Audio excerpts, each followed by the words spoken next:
This is a presentation about getting fancy with PowerPoint Part 2, talking about the other software that you use together with PowerPoint to create good presentations.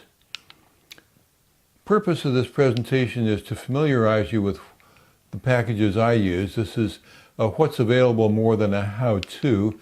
My expectation, once again, is that you may want to try it. Your computer types can do it yourself. Others, please ask me if you're in the Art Talkers or other Toastmasters clubs here in Ukraine. I'm mentioning Microsoft Office, Corel, Dragon Naturally Speaking, Movavi, and the Audacity audio package, as I've mentioned. The first topic, importing outlines from Microsoft Word. Word's Outliner is an extremely good tool for outlining your thoughts. It lets you put them in order. You can drag and drop them to resequence things very easily. You can promote and demote thoughts within the outline structure very easily. So as you're working with your ideas, Outliner is a great tool to do it. So this is step one in creating a PowerPoint presentation for me. Create a logical organization in Microsoft Word. Now, most of your major points will be more than one slide, quite a few slides. So the next thing to do is to take that outline and break it into slides, each one with a heading, a subhead, and maybe some sub-subheads. As you do it in Outliner, it makes these Header 1, Header 2, and Header 3 styles, Microsoft styles. And they will be imported as such into PowerPoint. You can format the styles with the text color, size, font, and so on as you want. And then close the Word file and open it in PowerPoint.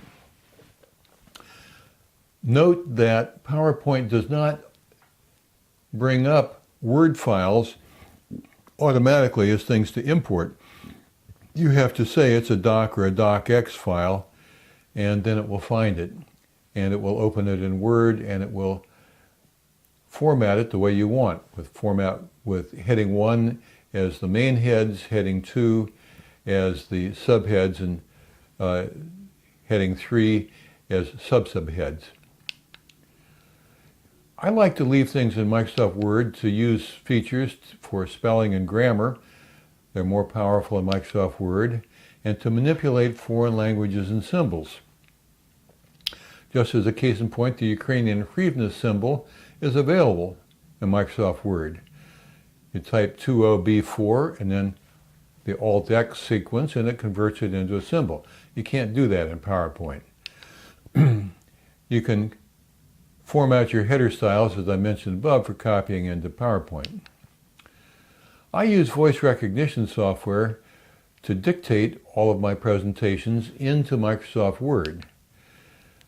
The packages exist for Russian and Ukrainian, although not Dragon.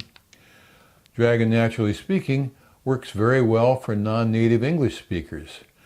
I used Dragon Naturally Speaking to dictate in Spanish and French 15 years ago.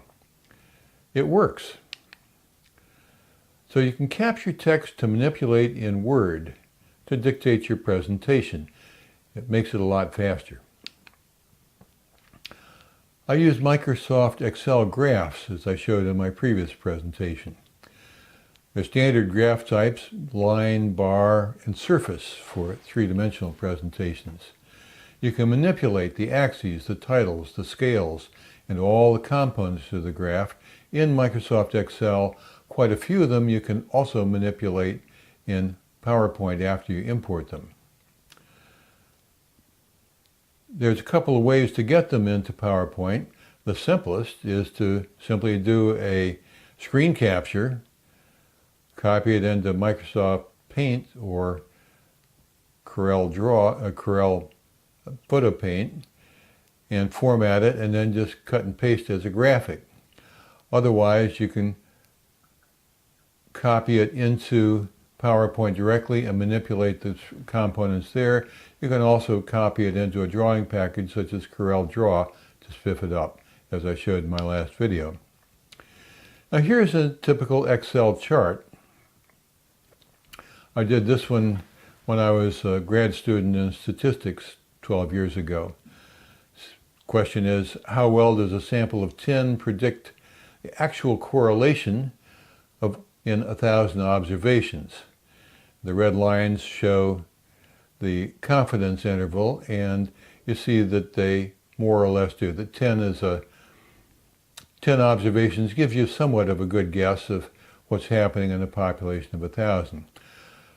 As far as the components that you would see in Excel, you see that you can change the axis. I've made the text size of the numbers bigger. You can change the colors, you can change the background, you can change a lot of things in Excel. Use Bitmap graphics packages such as Windows Paint, Corel Photo Paint, Adobe, to import a graphic, a JPG, say from the internet, or to do a print screen to capture a graphic. You can crop the image, resize it, resample it to enlarge it, change the brightness, contrast, and intensity, in other words, make a better looking image, and you can change the color to black and white or grayscale. There are a couple of different formats that we most often use. Actually, there are tens, maybe even hundreds of different graphics formats, but the most common are JPG, which is used by most of your digital cameras. It's the most common. It produces 24-bit JPG, red, blue, green pictures. And GIF, Graphics Interface Format. GIF is not a default, but it's extremely useful for transparencies and animated graphics. Let's take a look. I bring in this bicycle. I don't want the background, I just want the bicycle. You can't do that with JPG. It would have a white rectangle, an ugly white rectangle behind the bicycle. GIF brings in the bicycle. And animated graphics are a cute little trick that GIF allows you to do. You can find both of these, lots of images in both formats on the internet. There are at least 5 color modes. The native color mode for your computer is CMYK. That's 32 bits, 8 bits each for cyan, magenta, yellow, and black. I like CMYK if I'm doing different gradations of colors because I have total control. Particularly, I like the control over the black, how dark it's going to be. RGB is what your digital camera takes, and as far as the visual presentation, RGB and CMYK turn out to be just about the same. You can present pretty much the same colors with either one of them in PowerPoint. There's paletted 8-bit color, which is what's used in animated GIFs. That's different. It's only 256 colors, and you lose some color. I'll show you that in a minute. There's grayscale, which is 8-bit, black and white, and then there's black and white, which is 1-bit. Some things to know, that colors are not true. For instance, this big black, supposedly black rectangle is the black that you get from CMYK and RGB.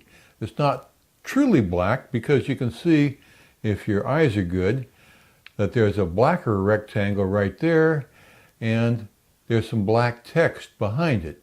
You get that true black only in grayscale and black and white. I told you there's a difference between the paletted colors and the RGB or CMYK colors. This is a red in paletted and the same red in CMYK. The Bitmap packages have a cutout tool. They have a thousands of tools, but the cutout tool is a very useful one to know about, and it's available in most bitmap packages.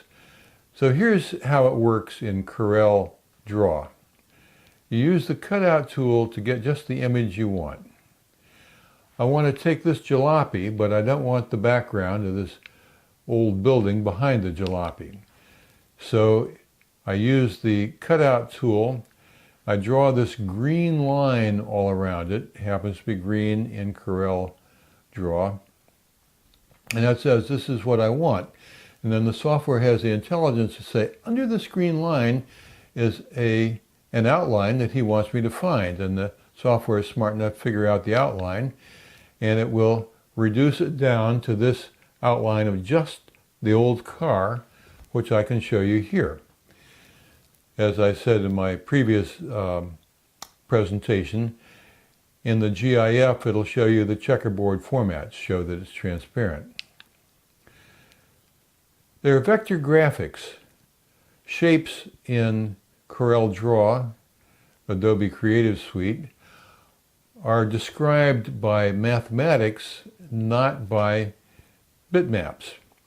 So this rectangle that goes from yellow to black is not carried as a bitmap, but it's carried as a description of how to make the graphic, how to mix the colors.